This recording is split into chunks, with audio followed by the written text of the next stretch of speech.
buenos días a todos. Nosotros somos el grupo conformado por Ana María Benavides, Sebastián Ceballos, Juan Felipe Díaz, Marco Osorio y quien les habla, Juan Diego Parrado. El día de hoy vamos a hablarles un poco acerca de los procesos de microfabricación. Para esto es importante primero definir qué es la microfabricación. Este es el empleo de técnicas de miniaturización, esencialmente litografías, para producir circuitos integrados o sistemas microelectromecánicos. Todo esto gracias a un elemento muy importante como lo es el silicio. Por eso primero vamos a hablar de los procesos de capas de silicio. Para esto quiero contextualizarlos un poco acerca de en qué han sido usados. Han sido usados principalmente en sensores, actuadores y microdispositivos. En la década de los 60 se creó el primer sensor piezoeléctrico de silicio para medir tanto esfuerzos como deformaciones y presiones. Es importante aclarar que la relación de aspecto es alta en estos dispositivos. La relación de aspecto es el ancho sobre el alto.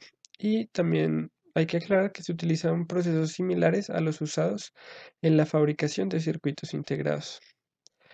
Ahora voy a nombrarles algunos de los procesos de microfabricación, como lo son la litografía, que es el proceso de impresión para transferencia de copias de un patrón a una superficie.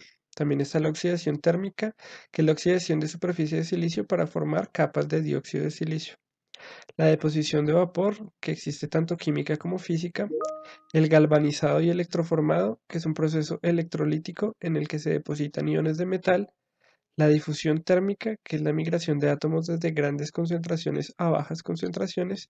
Y el grabado, que existe tanto en húmedo como en seco. Más adelante se profundizará un poco más acerca de algunos de estos procesos. Bueno, entendido ya los procesos de microfabricación del silicio, ahora vamos a andar sobre esas microestructuras del silicio. En la figura mano izquierda superior podemos ver las tres caras cristalinas de la estructura celosea cúbica del silicio. Ciertas soluciones de grabado como hidróxido de potasio y hidróxido de sodio tienen una velocidad de grabado muy baja en la dirección en la cara del cristal 111. Esto permite la formación de estructuras geométricas con bordes afilados en un sustrato de silicio monocristalino cuyo celosía está orientado en favorecer la penetración del grabado verticalmente o en ángulos agudos en el sustrato. El micromecanizado a granel se puede utilizar para crear membranas delgadas en una microestructura. Se necesita, sin embargo, un método para controlar la penetración del grabado en el silicio y para dejar para dejar esa capa en la membrana. Ese método es comúnmente utilizado para, digamos que para dopar, con el propósito de dopar ese sustrato. Normalmente se dopa con boro, con átomos de boro que reducen significativamente esa velocidad del ataque del silicio. Esa secuenciación de ese procesamiento la podemos ver en la figura izquierda abajo, en la esquina izquierda abajo, y en esa deposición epitaxial, en donde se utiliza, digamos que esa capa superior del silicio, donde posee esa estructura microcristalina, en una posición reticular para proporcionar esa región profundamente atacada en el procesamiento que ya acabamos de mencionar. Y ese micromecanizado de superficies se puede utilizar para construir inclusive voladizos. Y es donde podemos encontrar esta figura a mano derecha superior. Esas vigas en voladizo son estructuras paralelas que son separadas por espacios de la superficie de ese silicio. Y el tamaño de ese espacio y el grosor están en rango de micrones. La secuencia de ese proceso para fabricar ese tipo de estructuras lo podemos ver uno a uno, digamos, en esos pasos en la figura. Ahora, el grabado en seco lo que implica es una eliminación de ese material a través de la interacción física entre los átomos o una interacción física o química entre esos átomos y los iones o un gas ionizado que es en este caso digamos un plasma. Entonces cuando se expone esa superficie es donde se elimina el elemento. Y esa selectividad de grabado es un gran problema cuando se genera en seco porque ataca cualquier superficie digamos expuesta. En esa microfabricación se utiliza un procedimiento que se llama la técnica del despegue para modelar metales como el platino sobre ese sustrato. Esas estructuras se utilizan ciertos sensores químicos que son difícilmente, digamos, que se puedan implementar en grabado en húmedo. Y esa secuencia de esa técnica la podemos observar en la figura mano derecha, abajo, mano derecha, en la izquierda, a mano en la esquina de abajo. Bueno, el siguiente proceso es el proceso liga.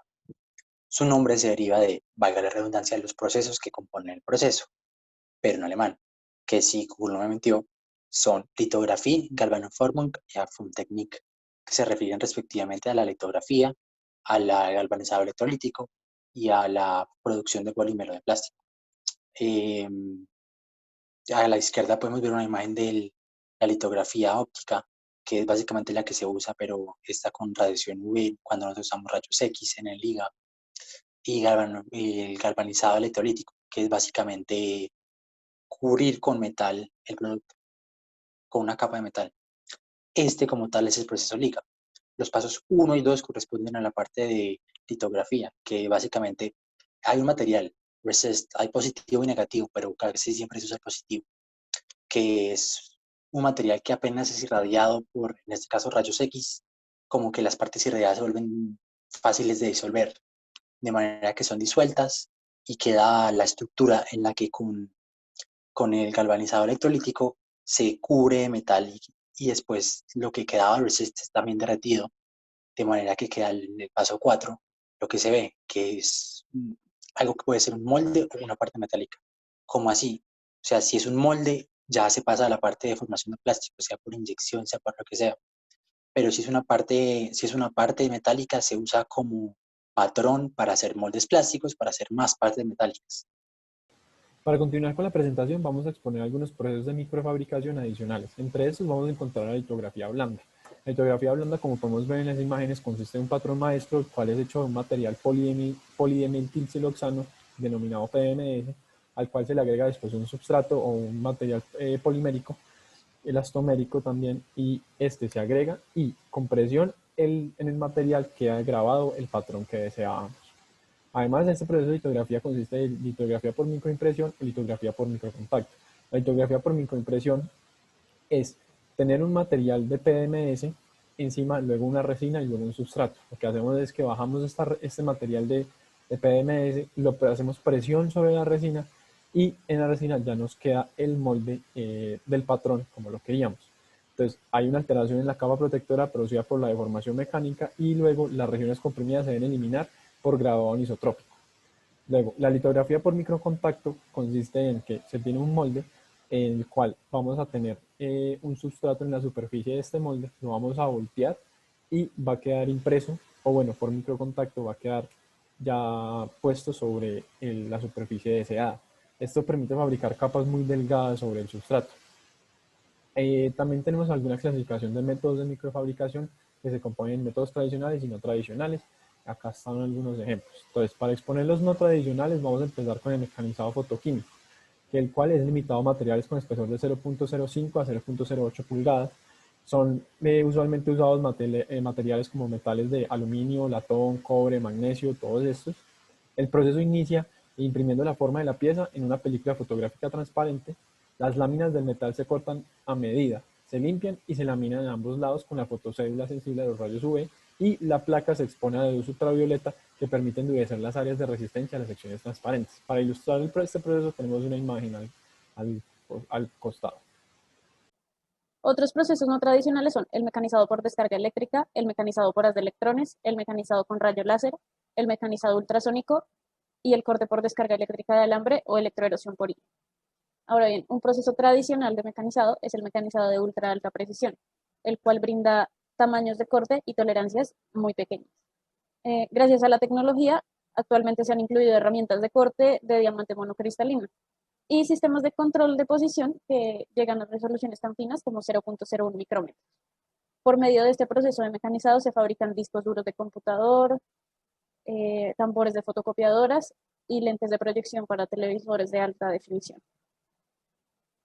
Algunas otras tecnologías convencionales son la tecnología de manufactura aditiva, la cual lo que busca hacer es construir objetos por medio de capas muy delgadas. Entonces bota capa por capa en 2D hasta formar el componente tridimensional.